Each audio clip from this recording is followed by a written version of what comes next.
Cat. It's Maximus here. This is a quick review of this Coleman 74-piece personal survival kit. Surprisingly enough, made in USA of U.S. and imported materials. They have this hilarious statement: we reserve the right to substitute or replace items based on availability, so you have no idea what you're really getting in each box. You're supposed to be getting this list of items. Anyway, Coleman has been around for a long time back, at least in the United States. Being in the outdoors was a big deal before really the internet took over.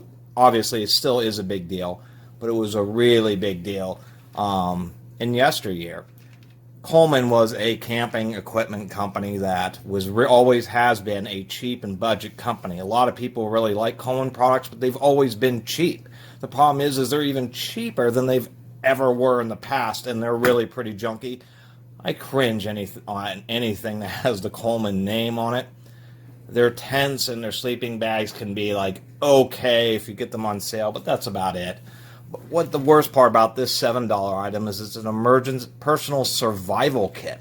And the big problem with this is one, it includes a razor blade, where in any kind of outdoor situation where you may get lost or stuck, you actually want some kind of a decent knife, not a little razor blade.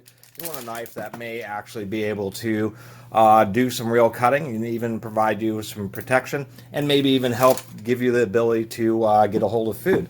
It also does not come with an aluminized emergency blanket. These can keep you dry, they can block wind, they are reflective so you can use them to attempt to signal people. Wide variety of uses. An emergency blanket that's silvered so it reflects heat, so it can keep you from going into thermal shock, hypothermia. Big deal. This does not have that item. This has some band-aids and some matches and some garbage in a little tin. It also does not have a triangular bandage. These are a huge deal because you can use your knife, get some branches or sticks going, use a triangular bandage to splint a severely broken limb. You can use a triangular bandage as a tourniquet if you have a severe injury. This can actually save your life. This can actually save your life. This can save your life. And I also recommend a Bic lighter, even though a lighter normally won't work when it's wet. Other than that, unbelievable advantage. You get a Bic because they are bet your life reliable, and it gives you a huge amount of flame to get things dried off. This has a large and small safety pin here. We've got some, this is just a little first aid kit. We've got some larger band-aids.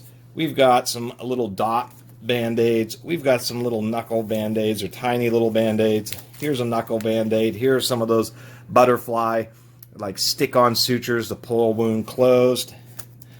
And what do we got here? We've got some I don't even know how to pronounce that name, benzochlorium. So those are some disinfectant wipes.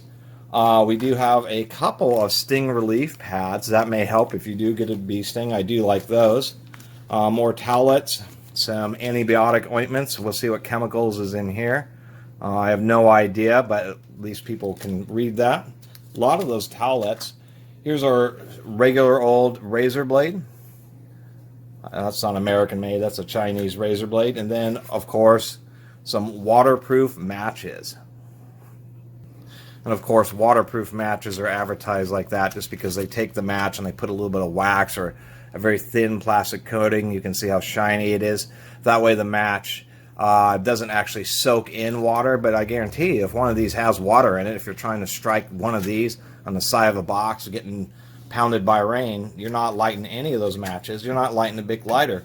That's where magically a rescue blanket that you can use to put over you to actually block rain so you may attempt to get something on fire is a big deal. So I would advise against this thing. It's a little bit weird that they have that statement that substitute or replace items. You don't know what product that you're really getting. This set appears to have what they are advertising, but I think this thing is really a joke, and the fact that they're calling this a survival kit, emergency essentials, when it's missing absolutely the two most critical items, an emergency blanket and a triangular bandage. This is no type of emergency essentials or survival kit. It's really just a scam ripoff product. It should just be a $7 personal first aid kit that doesn't have any kind of absorbing pads or anything like that. Just has a few band-aids, some disinfectant wipes, a couple safety pins, and some matches and a razor blade. I mean, wow, this thing is definitely cheesy. Oh, this looks more like a first aid kit. This is something that I normally carry with me just every time I go on an everyday hike or just walking my dog. Actually, I'm just kidding. I should say that this ticked off tool is one of the best named products in the world. And yeah, I do have my Braun thermoscans and my face mask. Got plenty of those. I meant to say walking my cat. Anyway, don't buy this because it's for $7. You can actually get better first aid kits than what this has. Anyway, I really appreciate everybody watching and subscribing. And if you haven't subscribed, please do. Until next time, Catus Maximus out.